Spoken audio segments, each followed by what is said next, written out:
मध्य प्रदेश में लंबे वक्त बाद हुई एसआई और सूबेदार भर्ती का मामला हाईकोर्ट पहुंचा हुआ था और अब इस मामले में हाईकोर्ट ने अपना फैसला सुरक्षित रख लिया है।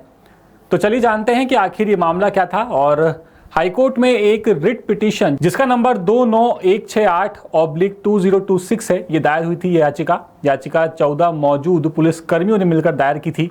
ये सभी याचिकाकर्ता मध्य प्रदेश पुलिस में काम कर रहे हैं। इन लोगों ने अपनी याचिका में ईएसबी के रिजल्ट को चुनौती दी।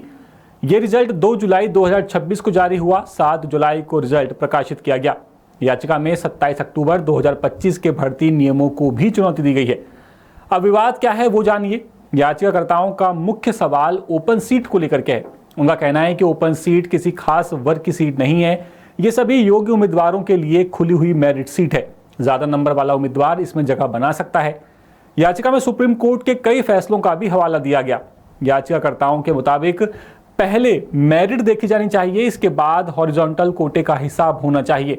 याचिकाकर्ताओं का दावा है कि उन्होंने ओपन कट ऑफ से ज्यादा नंबर हासिल किए, फिर भी उन्हें पुलिस कोटे में ही रखा गया। याचिकाकर्ताओं का कहना है कि यह सही तरीका नहीं है। उनके मुताबिक इससे कम नंबर वाले उम्मीदवार आगे चले गए, जबकि ज्यादा नंबर वाले पीछे रह गए। याचिका में इसे समानता के अधिकार के खिलाफ बताया गया है। इसमें संविधान के अनुच्छेद 14 और 16 का भी हवाला है।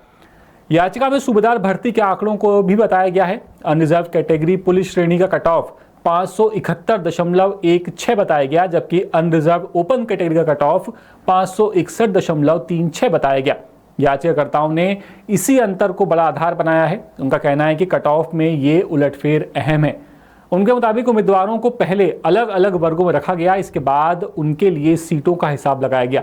बता दें कि एसआई भर्ती में पुलिस कर्मचारियों के लिए 15% कोटा है। याचिकाकर्ताओं ने इसी कोटे के इस्तेमाल पर सवाल उठाया। उनका कहना है कि ज्यादा नंबर वाले कर्मचारी भी इसमें गिने गए, इससे कोटे की सीटें जल्दी भर गईं। इसके बाद कम नंबर वाले कर्मचारियों को मौका नहीं मिल सका। भर्ती नियमों में महिलाओं, पुलिस कर्मचारियों और पूर्व सैनिकों का भी जिक्र है। नियम में अलग अलग शारीरिक मानकों को भी आधार बताया गया। याचिकाकर्ताओं का दावा है कि पुलिस के जो पुरुष कर्मचारी हैं उनको लेकर के अलग नियम था। उनके मुताबिक पुरुष कर्मचारियों को कोई छूट नहीं मिली। उन्होंने दूसरे पुलिस कर्मचारी जो दूसरे पुरुष थे परीक्षा में, उनके जैसे ही मानक पूरे किए। ऐसे में उन्हें ओपन सीट से बाहर रखना गलत है, इनका ये कहना है। याचिकाकर्ताओं ने महिला पुलिस उम्मीदवारों का उदाहरण भी दिया। इनका कहना है कि कुछ महिला उम्मीदवार ओपन में पहुंची, लेकिन जो पुरुष पुलिसकर्मी हैं उनके मामले में ऐसा नहीं हुआ। बताया जा रहा है कि हाईकोर्ट जाने से पहले विभाग को भी इन लोगों ने शिकायत की थी। ये शिकायत पुलिस मुख्यालय की चयन शाखा को दी गई थी। इसमें हॉरिजॉन्टल आरक्षण के नियमों पर सवाल उठाए गए थे। पुलिस कर्मचारियों ने खुद को विभागीय कोटे का उम्मीदवार बताया। उन्होंने कहा कि परीक्षा के सभी चरण उन्होंने पूरे किए। इसमें प्रारंभिक परीक्षा और मुख्य परीक्षा भी शामिल थी। इसके बाद फिजिकल और इंटरव्यू भी इन लोगों ने पूरा किया। शिकायत में ओपन सीट पर समायोजन की मांग की गई थी। मांग थी कि ज्यादा नंबर वालों को ओपन में रखा जाए, इसके बाद खाली पुलिस की सीटों पर दूसरे कर्मचारियों को भरा जाए। याचिकाकर्ताओं ने विभागीय अनुभव का भी सवाल उठाया। उनके मुताबिक कर्मचारी लंबे वक्त से पुलिस में काम कर रहे हैं। वो ड्यूटी के साथ साथ भर्ती परीक्षा की तैयारी कर रहे थे। दूसरे उम्मीदवारों को तैयारी के लिए ज्यादा वक्त मिला। पुलिस कर्मचारियों को ड्यूटी भी निभानी थी, इसके बावजूद उन्होंने परीक्षा में बेहतर नंबर हासिल किए।